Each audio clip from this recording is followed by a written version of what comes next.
Over the decades, we've witnessed individual performances so extraordinary that they've changed the game itself. Moments where one player rose above everyone else and decided the fate of nations. From last chance glory to performances in defeat, these are the 10 of the greatest performances in World Cup history. June 24th, 1958, Stockholm's Rosunda Stadium, Brazil's first World Cup on European soil. Standing in their way, France and Just Fontaine, the tournament's most prolific scorer with 23 goals already banked. But this night belonged to a 17-year-old kid from Três Corações. From the opening whistle, Pele was everywhere. His movement was mesmerizing, not frantic, but calculated. He'd drift into blind spots, exploit half spaces, appear exactly where defenders feared most. 23rd minute, Pele receives the ball, flicks it over a defender's head with his right foot, and volleys it home with his left. 64th minute, a through ball splits the French defense. Pele chests it down between two converging defenders, lets it drop, and slots it past the keeper. 75th minute, a cross floats into the box. At just 5'8", Pele rises above everyone and powers a header into the net. Unstoppable. But the goals only tell half the story. France fouled him, relentlessly kicking, pulling, shoving. He absorbed every blow, got up, and kept playing. His two-footed finishing was elite. His spatial awareness? Unreal. His composure under pressure? Beyond his years.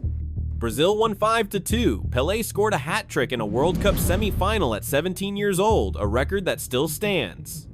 This wasn't just a performance. This was the birth of one of the greatest player ever. The moment Pele became Pele.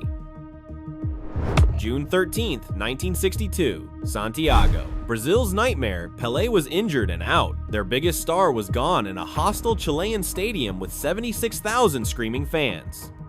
Enter Garrincha, the little bird.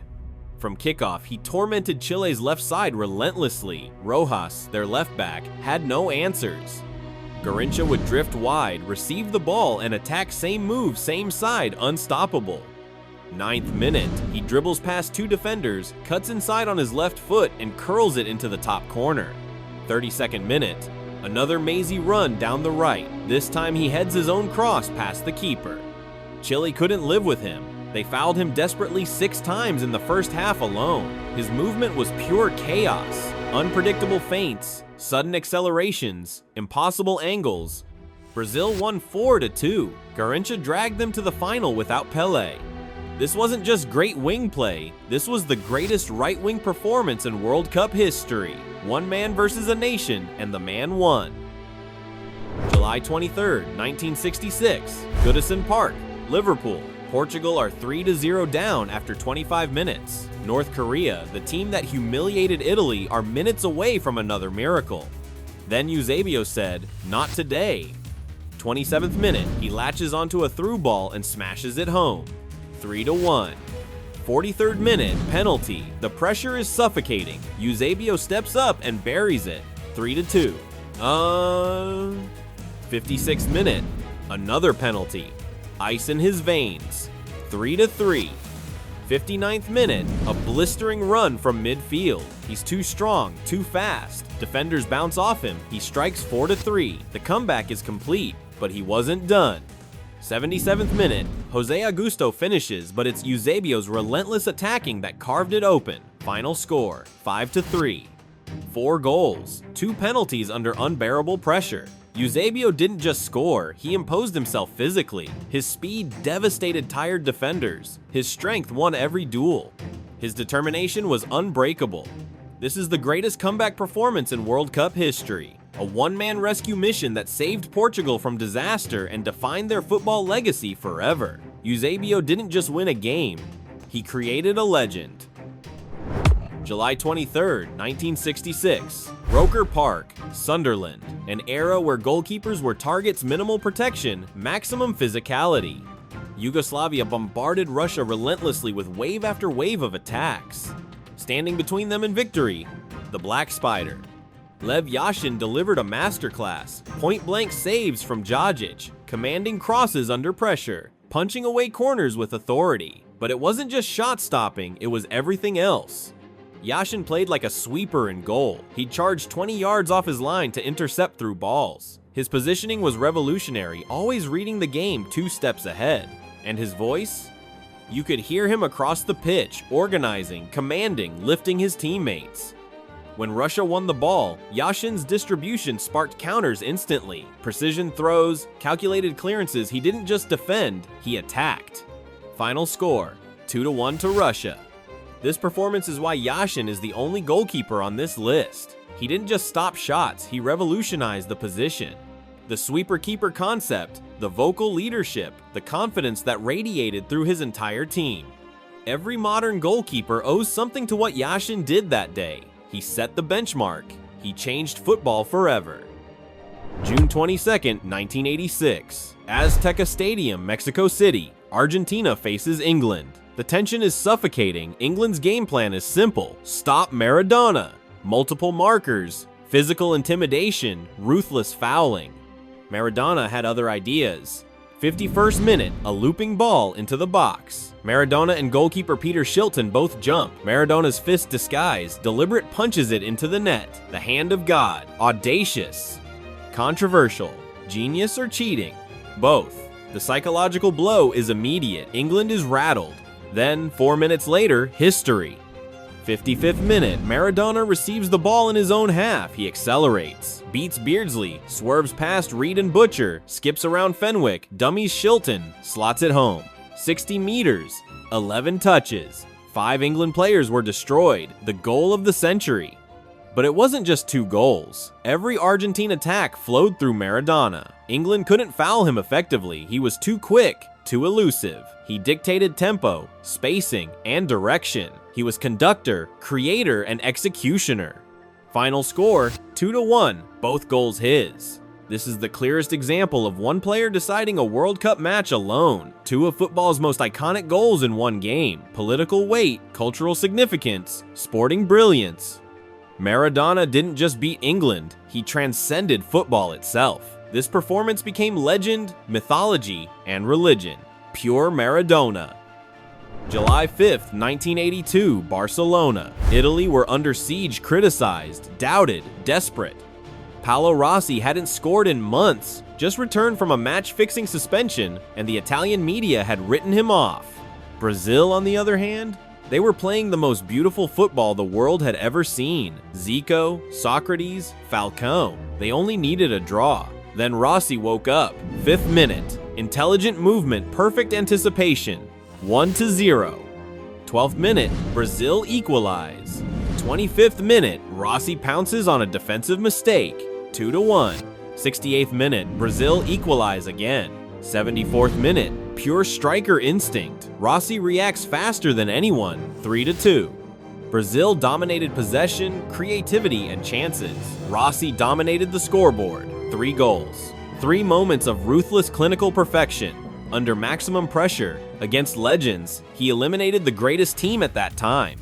Paulo Rossi changed history with 3 touches of destiny. July 12, 1998, Stade de France, Paris. France hosting their first ever World Cup final. Brazil, the defending champions with Ronaldo, were overwhelming favorites.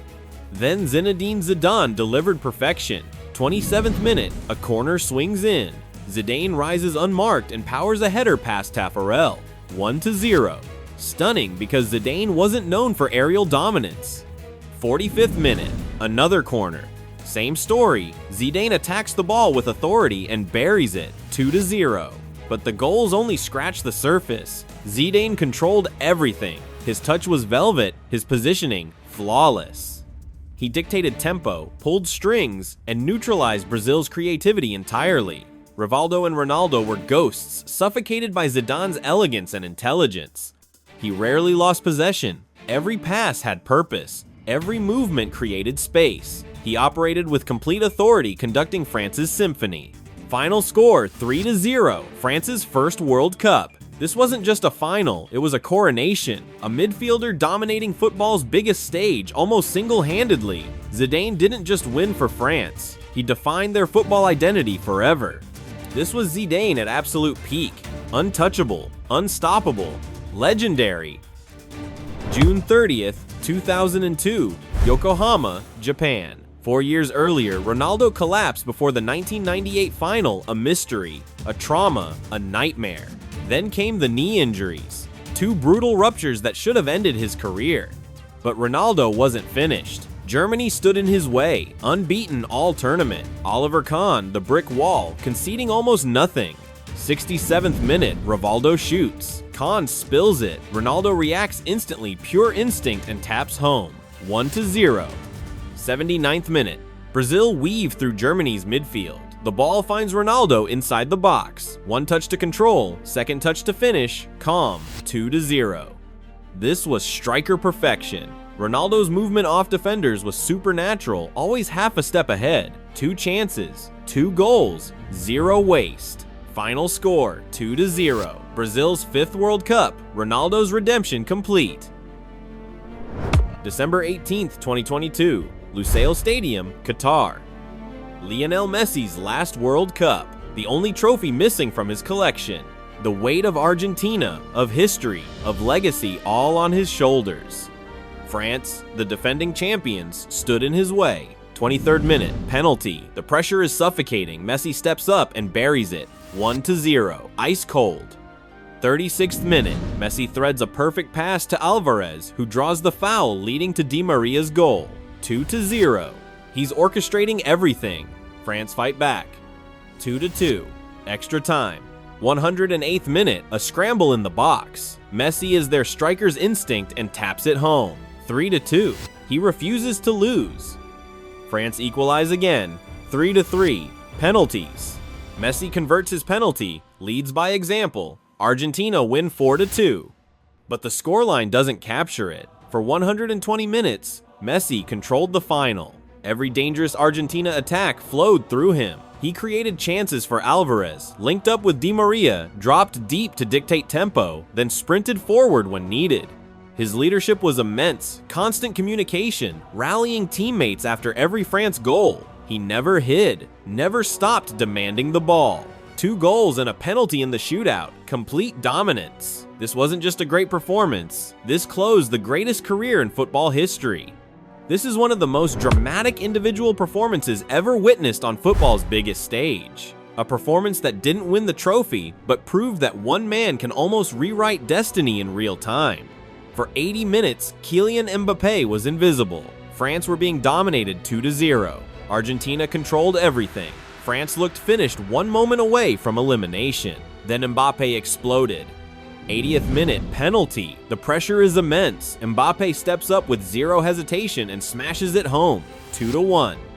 81st minute, just 97 seconds later, a pass into the box. Mbappe meets it on the volley. Perfect technique, unstoppable power. 2-2. He dragged France back from the dead in 2 minutes. Extra time. 118th minute. Another penalty. Ice in his veins. Mbappe buries it again. 3-3. Hat trick.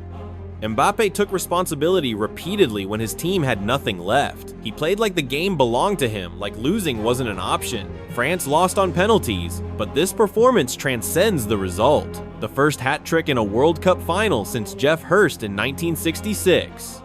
He nearly won the World Cup single-handedly in the final 40 minutes. If you enjoyed this breakdown, make sure to like this video, subscribe for more football content, and drop a comment below. Which performance do you think was the greatest? Did we miss anyone? Let us know in the comments.